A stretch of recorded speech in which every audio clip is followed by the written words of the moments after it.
Time's dark secrets unveiled. It started with a whisper, a barely audible tick that echoed through the quiet of my apartment. I didn't notice it at first, but when I finally glanced up at the clock on my wall, its hands were spinning backwards. At first, I was amused, thinking it a mechanical glitch.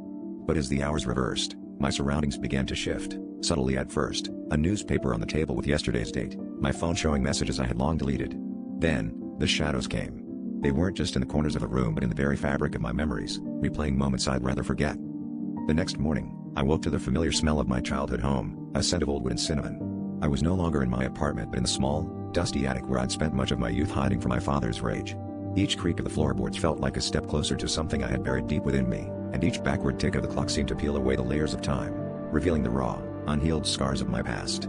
I tried to leave, to escape back to the present, but the door was locked, the windows sealed.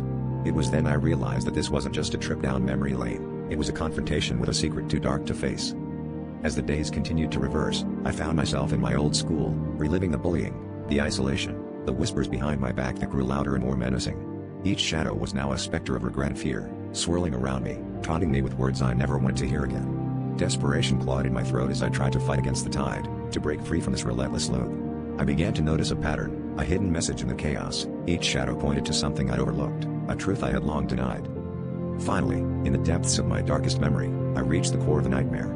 It was there, in the silence of my childhood room, where the shadows converged into a single entity. It was me, or rather, a twisted version of myself, holding a diary I had forgotten existed. As I reached for it, the clock's ticking ceased, and time stood still. The pages revealed secrets I had kept even from myself, a history rewritten to protect my fragile sanity. The terrible secret was the truth I buried to survive, and as I acknowledged it, the shadows faded, leaving me alone in the quiet, ticking forward once more, forever changed.